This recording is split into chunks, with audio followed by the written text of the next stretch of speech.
SSC কি preparation এবং আপনি কতটা কি বার্তা?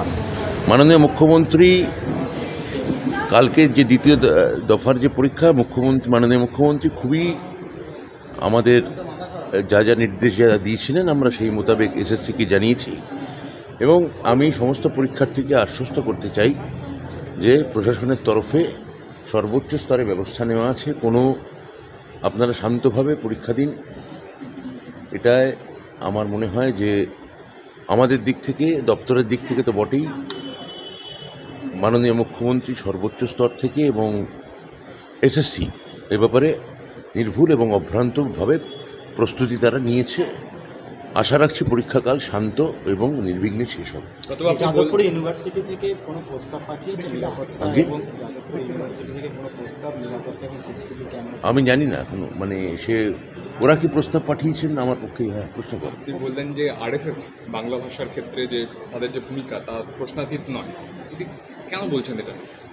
না, প্রথম কথা হচ্ছে যে এই যে বিভিন্ন জায়গায় বাঙালিকে যে হেনস্থা করা হচ্ছে, বাংলা শুনলে বাংলাদেশি বলে দাগিয়ে দেওয়া হচ্ছে, পুশব্যাক সিস্টেম করা হচ্ছে, এমনকি আধার কার্ড বা অন্যান্য দেখার পরেও শুধুমাত্র বাঙালি বলে, কেউ হয়তো মুর্শিদাবাদের, কেউ হয়তো নদিয়ার, কেউ হয়তো হুগলির, কেউ হয়তো কলকাতার বাঙালি, কিন্তু বাংলা ভাষায় কথা বললেই যেভাবে আক্রমণ করা হচ্ছে এবং বিজেপি শাসিত রাজ্যগুলোয় হচ্ছে, এটা খুব গভীর চিন্তার এবং উদ্বেগের, কারণ এটা ফেডারেল স্ট্রাকচার ধ্বংস হয়। যাদবপুর বিশ্ববিদ্যালয়ে র্যাগিং একজনের মৃত্যু হলো, আপনার গাড়িতে হামলা হলো, আরেকজন কালকে পরশুদিন মারা গেলেন। বিশ্ববিদ্যালয়ের অভ্যন্তরে নিয়ে অরাজকতা নিয়ে কী বলবেন?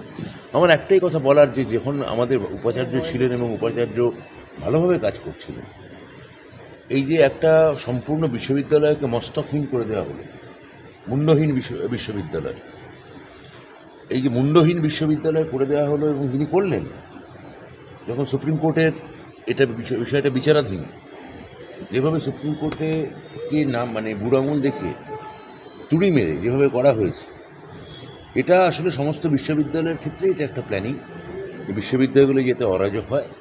এখন এই অরাজকতার এই কারোর একজন ব্যক্তিগত ইচ্ছা অনিচ্ছা, তার বলি হচ্ছে এই বাচ্চা বাচ্চা ছেলে মেয়েগুলো।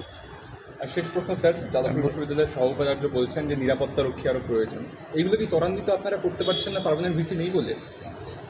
একটা বিশ্ববিদ্যালয়ে যদি উপাচার্য না থাকেন, এবং যাদবপুরের মতো একটা সেন্সিটিভ বিশ্ববিদ্যালয় যেখানে অতীতেও এরকম ঘটনা বারবার ঘটেছে, সেখানে একটা নৈরাজ্য, স্বাভাবিক নৈরাজ্য হওয়ার কথা।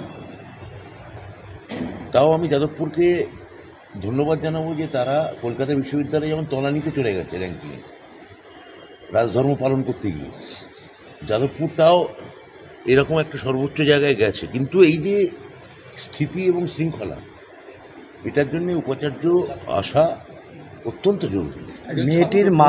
মেয়েটির মা বলছেন যে আমার মেয়ে কী কারণে মারা গেছে, আমি যদি সিসিটিভি থাকতো তাহলে অন্তত জানতে পারতাম, আমি কাউকে দোষারোপ করছি না, যে জানতে পারতাম যে আমার মেয়েটা কী করে মারা গেল। এটা তো কোর্টের অর্ডার হয়েছে। এবার উপাচার্য আমাদের সঙ্গে এক প্রস্ত কথাও এগিয়ে গিয়েছিল, চিঠি চাপাটি বন্ধ হয়ে গেছে, আমাদের কাছে কোনো কমিউনিকেশন নেই। এখানে ব্যবস্থা যখন আমরা নেব, আমাদের ফিনান্স অলরেডি স্যাংশন করে দিয়েছে, উপাচার্য বসলেই আমার ধারণা কোর্ট যে অর্ডার দিয়েছেন সেগুলো আমরা ফুলফিল করতে পারবো। কলকাতা বিশ্ববিদ্যালয়ের উপাচার্য একজন ছাত্রকে সেন্সার করে দিলেন, এইভাবে কোনো বিশ্ববিদ্যালয়ে একজন ছাত্রকে সেন্সার করতে পারে? আমি জানি না, এটা প্রথম কথা, বিশ্ববিদ্যালয়ের বিধিতে এইভাবে একজন ছাত্রকে আলাদা করে ব্যক্তিগত প্রতিহিংসার বশবর্তী হয়ে এইভাবে করা যায় কি না। এমনিতে বিশ্ববিদ্যালয়টা প্রায় র্যাঙ্কিং, অল ইন্ডিয়া র্যাঙ্কিং বলছে যে প্রায় শেষ, ধ্বংস করে দিয়েছে। সেখানে ছাত্রদের ধরে ধরে এভাবে টার্গেট করা এবং ব্যক্তিগত প্রতিহিংসা মেটানো, এটা খুবই ছাত্র সমাজের পক্ষে দুশ্চিন্তার এবং কলঙ্কের। কোনো উপাচার্য এত নিচে নামতে পারেন, এটা আমার ধারণার বাইরে। কেন্দ্রীয় শিক্ষা প্রতিমন্ত্রী, সে যাই হোক, কেয়ারটেকার হোক বা যাই হোক, নামে যাই হোক, আমি মানি যে ময়ূর পুচ্ছ গায়ে জড়ালেও কাকই থাকে, কিন্তু ছাত্ররা এই কাকেদের ঠক্কর খাচ্ছে, এটাই বলতে পারে। কেন্দ্রীয় শিক্ষা প্রতিমন্ত্রী তিনি বলেছেন যে সিসিটিভি ব্যাপার না, রাজ্য সরকারের সদিচ্ছার অভাব, যার জন্য এই ঘটনাগুলো ঘটছে। এখানে একটি মেয়ের অ্যাক্সিডেন্ট হয়েছে। এই মেয়েটির অ্যাক্সিডেন্ট নিয়ে আমি শিক্ষা প্রতিমন্ত্রীকে বলবো রাজনীতি না করে মেয়েটি পরিবারের পাশে দাঁড়ান, মেয়েটি পরিবারের সঙ্গে সহানুভূতি দেখান এবং প্রশাসন বা পুলিশকে যাতে পুলিশ স্বাধীনভাবে কাজ করতে পারে তার নিশ্চয়তা দিন।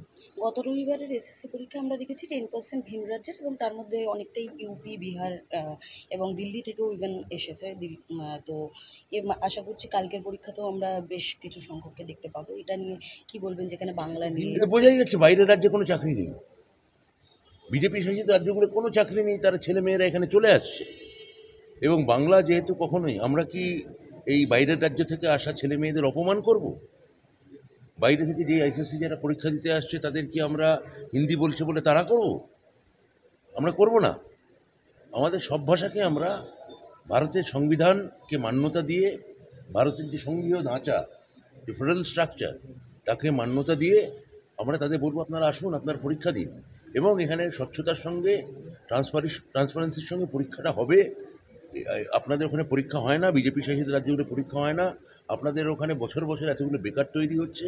আমি চাইবো যে আপনারা যদি পশ্চিমবঙ্গ মমতা বন্দ্যোপাধ্যায় যদি কিছু মানুষকেও বাইরের রাজ্যে চাকরি দিতে পারেন, সেটা তো আমি বলবো বিরাট জয়। Last কিন্তু example কিন্তু টা- আপনি যখন বলছেন, একই সঙ্গে এখানকার বিরোধী দলনেতা তিনি প্রত্যেকটা পরীক্ষার আগে প্রথমে বললেন প্রশ্ন ফাঁস হয়ে গেছে, প্রশ্ন ফাঁসটা দেখান, হ্যাঁ বলছেন, আবার অডিওটা দেখান। পরীক্ষার পর যেভাবে ক্রিটিসাইজ করে, এটা তো যারা পরীক্ষার্থী এবং ভবিষ্যতে যারা পরীক্ষা দেবে তাদের মধ্যে অনেকগুলো প্রশ্নের মানে কি বলবেন এই এখন ঘটনা হচ্ছে আপনার এই প্রশ্ন আর আপনার এই ব্যাখ্যা, এটা যখন আপনার চ্যানেলে খবর দেখাবে তখন এইটা থাকবে না, থাকবে হচ্ছে আমার কণ্ঠ, সঙ্গে আপনার যে ব্যাখ্যাটা সেটা সামাও কোথাও একটা চলে যাবে, অদৃশ্য হয়ে যাবে। এবার যখন যেদিন আপনার ব্যাখ্যা এবং আমার কণ্ঠ একসঙ্গে মিলেমিশে একাকার হয়ে, একাকী গায়কের নয় তো গান হয়ে গাহিতে হবে দুইজনে যেদিন হবে, সেদিন আমি এটা নিয়ে আরও স্পষ্ট করে কিন্তু বলতে অল্প পারবো। একটু যদি বলে দেন একক গান হিসাবে। প্রথম কথা হচ্ছে যে বলেছিলেন যে ভিডিও অডিও ফুটেজ দেখাবেন, প্রশ্নপত্র ফাঁস দেখাবেন বলেছেন বিরোধী দলনেতা, কোনো কিছুই দেখাতে পারেননি। আমি আবার বলবো, অনুরোধ করব বা তাকে বলবো যে ছাত্রছাত্রীরা পরীক্ষা দিয়ে মুখ্যমন্ত্রীর উপর ভরসা দিয়ে তারা এত লক্ষ লক্ষ ছেলেমেয়ে পরীক্ষা দিচ্ছে, তাদের অকারণ বিভ্রান্ত করে লাভ নেই। সরকার দৃঢ়প্রতিজ্ঞ, স্বচ্ছতার সঙ্গে পরীক্ষা নেবে, মেধাকে প্রায়োরিটি দেবে এবং মুখ্যমন্ত্রী হাত দিয়েই এদের অ্যাপয়েন্টমেন্ট লেটার আসবে। স্যার লাস্ট এক্সামটা নিয়ে খুব বেশি কোনো জায়গা থেকে কমপ্লেন আসেনি, দপ্তরের অ্যাসেসমেন্ট কি লাস্ট এক্সামটা? দপ্তর ঠিকই আছে, দপ্তরের কোনো অসুবিধা নেই, দপ্তর এসএসসিকে সর্বতোভাবে সহায়তা করবে, এটাই আমাদের দপ্তরের view. Thank you so much.